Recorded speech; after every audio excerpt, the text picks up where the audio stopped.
Good morning. I shouldn't have said anything. It would have been better if I hadn't. We want to bring you, a bit like the last speaker, we do not have a designated rehab programme in Ireland in the area of HIV. So we wanted to bring you two very simple pieces of research that we carried out in our clinic on the HIV-positive MSM population in relation to asymptomatic STIs, and how we translated that research into practice that made a big difference to our clinic and to the care that we provide. So we looked at asymptomatic STIs in the MSM population, and why is it important to detect what the rate is? Well, firstly, because we know that STIs increase the risk of HIV infection, both through transmission and acquisition, and screening helps to detect high-risk behaviours, follow trends, and allow for early intervention. And lastly, detecting asymptomatic STIs helps us to identify reservoirs of infection and resistance. So, just a quick overview of these issues. If you follow the blue and the green lines here, we see that syphilis and gonorrhea have steadily been increasing in the general population, with men being disproportionately affected. While we can't make too many assumptions, we do know that the MSM population accounted for almost 90% of the male syphilis infections, and this helps us give us some of the scale of the situation in Ireland. So if you look now at the red line, we can see that over the same time period in 2011, for the first time, the MSM population accounted for the largest proportion of newly diagnosed HIV patients in Ireland. And of those that were newly diagnosed with HIV, 41% of the MSMs had a previous STI, compared to 10% of the heterosexual group, and 16% of the MSMs had a coexisting STI when they were diagnosed with HIV. So although HIV and MSM populations are both independently affected by STIs, the HIV-positive MSM group appear to be disproportionately affected in Ireland, and international studies seem to bear this out also. As in 2010, the SUN project followed a group of HIV-positive adults for 6 months, and here we see that excluding trichomonas, there was a 94% incidence of STI occurrence in MSMs compared to heterosexuals, and by the end of the 6-month period, 20% of the MSMs in the study had been diagnosed with an STI. By comparison, within the MSM group, these two studies show that the prevalence of STIs were higher in the HIV-positive group compared to the HIV-negative group. And although low CD4 count increases the risk of numerous infections, it hasn't consistently been shown to increase the risk of STIs. And as I've already discussed, the HIV-positive heterosexuals, the risk of STIs is comparatively low. The prevalence, of STIs is comparatively low. Numerous studies have assessed for the risk factors in this population, and what's clear is that there's a large inconsistency in risk factors, especially when reliant on self-reported behaviours.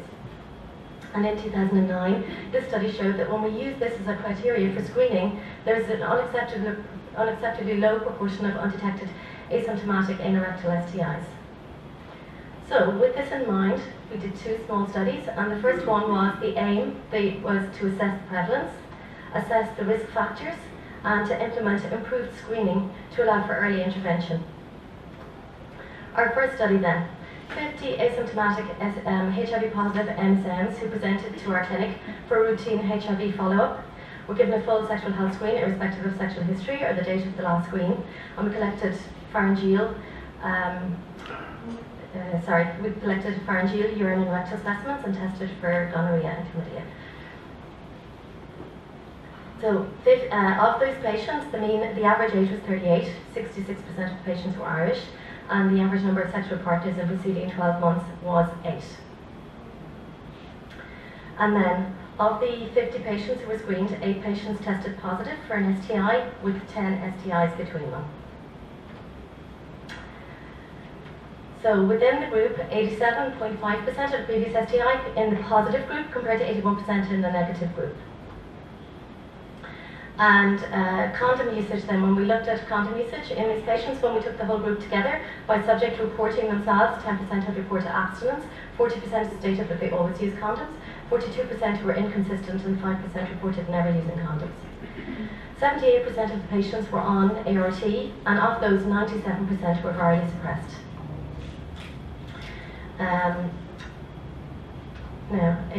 So 8 patients, sorry, just to go back there, slide.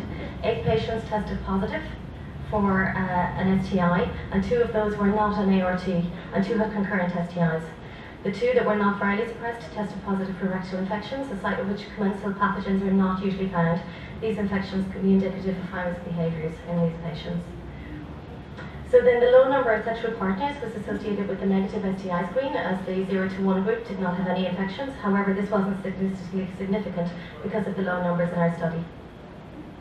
Of all the various demographics that we tested, younger age was the only significant variable associated with the positive STI screen in our study. And this can be a little bit concerning and sometimes may be symptomatic of safer sex fatigue in this age group. So, then, following study A, we decided to implement study B, because this is where we decided to implement some changes. So what we did was, following all HIV positive MSMs who attended outpatients for routine HIV care between July and September were offered a full sexual health screen, regardless of the previous screen when they had it. And unique to our clinic and unique to Ireland, we implemented self-screening because this hadn't been implemented in Ireland before. Self-taken swabs have been shown to have no significant difference in sensitivity or specificity compared to the nurse-taken swabs for either gonorrhea or chlamydia. And further to this, studies have shown to have a high acceptability rate among participants, which also noted that this was noted as well in patients in our clinic were really accepting of this idea and indicated that they would like this as a method of screening in the future. Stigma guidelines in Australia have recommended patients self-collected rectal samples and provided instructions to be given to the patient or to be posted in a toilet. In our cohort, 71 patients participated. 92% of these had self-taken swabs. The other 8% had said they would prefer it done by a nurse, which we had done. 8 patients tested positive for at least one STI, 1 patient testing positive for 2, and all of the STIs were in the self-taken swabs, none in the nurse-taken. And you can see the breakdown of the infections that we picked up here. Okay, so the prevalence of asymptomatic STIs in our study of 16% in the nurse performed and 11% in the patient performed, they're comparable to numerous other studies that were similar in recent years with a prevalence of between 4 and 17.4%. And current guidelines in Ireland, which are based on VIVA guidelines, recommend a full sexual health screen, regardless of reported history. This includes serology, uretharopharyngeal and rectal sites. Those at higher risk are recommended more frequent screening. However, as we've discussed, it's often difficult to ascertain who those at higher risk are. So the data from our study showed an average of 65% of STIs occurring in rectal sites. Testing non-urethral sites is crucial to a full screen. However, potential barriers can exist to testing at these sites at times. And the importance of screening at non-urethral sites cannot be underemphasized. In a study that was done in another clinic of ours in Dublin, where 58.5% of infections occurred at rectal sites, and looking at this from the Gay Men's Health Service data from last year, 80% of the infections occurred in non-urethral sites, and 53% of those were rectal. So, despite the high prevalence of infections at these sites, there's often a low screening rate compared to syphilis serology screening, as you can see from the study. This study was done over a 2-year period in the US in HIV clinics, and there's an alarmingly low rate of screening for gonorrhea and chlamydia at rectal and pharyngeal sites, suggesting possibly substantial barriers existing for complying with these guidelines, despite the high prevalence of asymptomatic infections. And these barriers could be for different reasons, maybe such as stigma, embarrassment, sensitivity to sexual issues, etc. The use of self-collected rectal swabs is one method of overcoming these barriers, we think.